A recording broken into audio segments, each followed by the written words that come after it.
Chapter 5. As updating Aurelia continues, the need to ring the changes for where and when Boo's secret sharing occurs. They agree to do nothing spontaneously, and Aurelia becomes a stickler for protocols which surprises Boo. Turns out Aurelia had a hangover after drinking Boo's mint barley water and is convinced the cover was blown that evening in the cottage kitchen. Boo says she has a sophisticated device to regularly trawl her place for bugs, so a security breach was unlikely, but does admit to have been squiffy. Aurelia tuts at Boo, who flushes and says, "I'm relieved you take security so seriously." Before you begin, I have questions. They are settled in the hot fog of a two-person sauna. Aurelia receives the go-ahead. Who do you work for, apart from being employed by Missy as my nanny? Boo flares her nostrils in a slow, deep breath. Ostensibly, that's true. I also work for the Bureau of Investigative Journalism. I approached your father, and shortly after you and your mother vanished from your grandma's chateau in France, John Paul Baker engaged our team to investigate. My colleagues were able to trace you. Unfortunately, the trail of your mother went cold. Her name is Mitzi Baker. Inveigling myself into Missy's household here in Montecito was easy.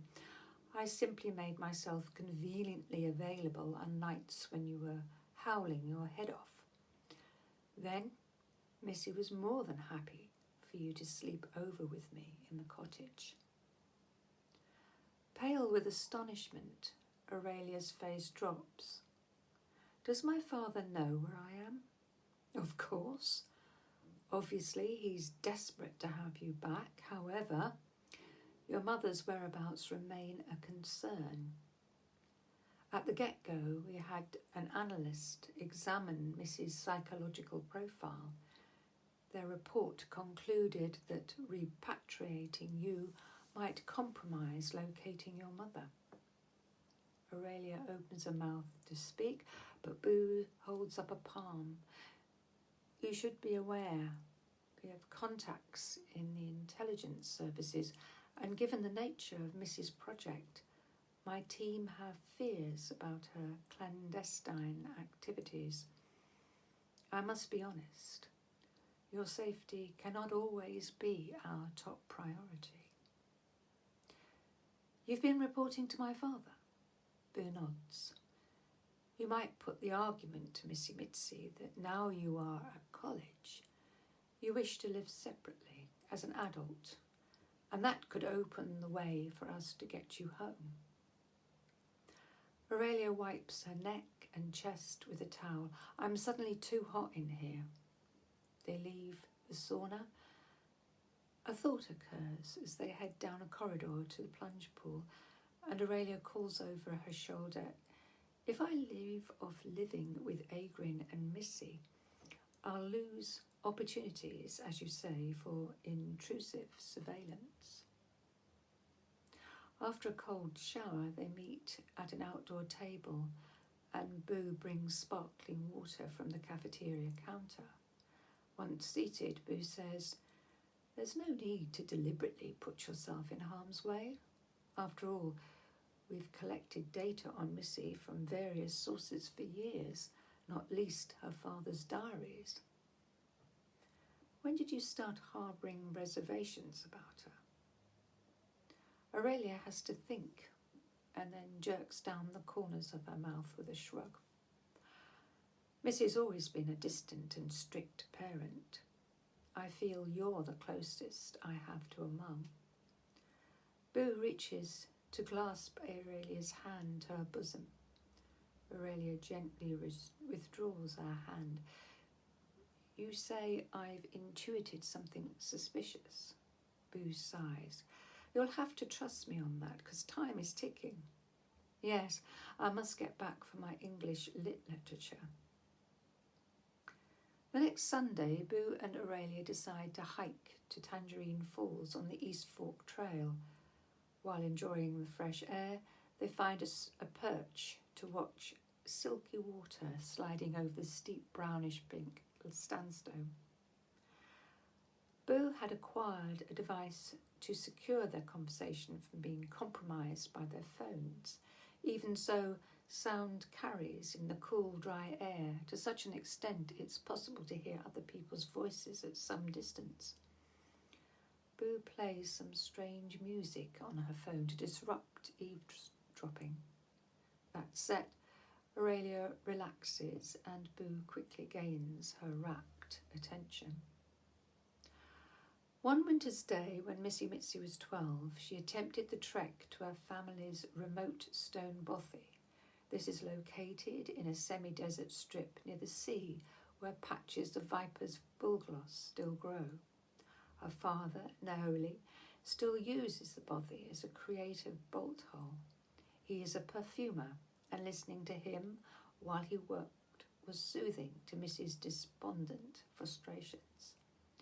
So it was fortunate, having told no one she was going to the bothy, that she was found part way where she had collapsed with heat exhaustion. Aurelia has to interrupt. A bothy, a stone bothy. We're talking huts in chilly Scotland, aren't we? So how's that a hot desert? On Missy's World, there is a limit on the time you can spend outside city domes without asphyxiating, so you need breathing apparatus. I know that sounds crazy. Aurelia doesn't know what to make of this. Can I continue? Asked Boo. There's a flicker of assent on Aurelia's face. After a 48-hour fever, Missy recovered. Arguably even more fortunate was during that time she lay semi-comatose. She experienced a vision. A glimpse of a gorgeous world so desirable, if it were real, it installed an audacious ambition in her, an aspiration she felt would be insane not to realise. And this would be what? Asked Aurelia. The foundation for her scientific passion project? Missy's mother is a biochemist. Zena works on the development of genetically modified drought-resistant crops on Missy's arid Underworld. Through her, Missy grew enraged at the consequences of humanity's obsessive desire for profit.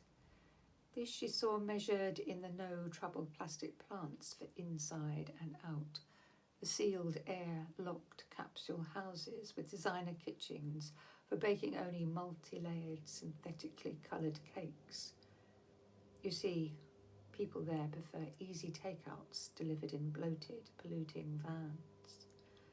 Missy was also depressed that apex predators, like tigers, were only able to avoid extinction by being held captive in domestic spaces, where they were babied with cutesy disrespect, like floppy robot lap cats that purr in the same monotonous tone. Her planet sounds amazing. Boo is shocked. I'll take that as sarcasm. After wars and famine, Mrs. Parents felt themselves lucky survivors.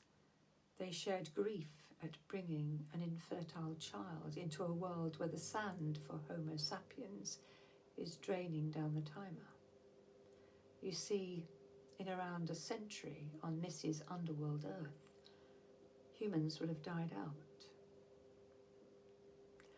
Thanks for listening. If you'd like to listen to the next chapter, please subscribe and hit the notifications bell. And until next time, bye for now.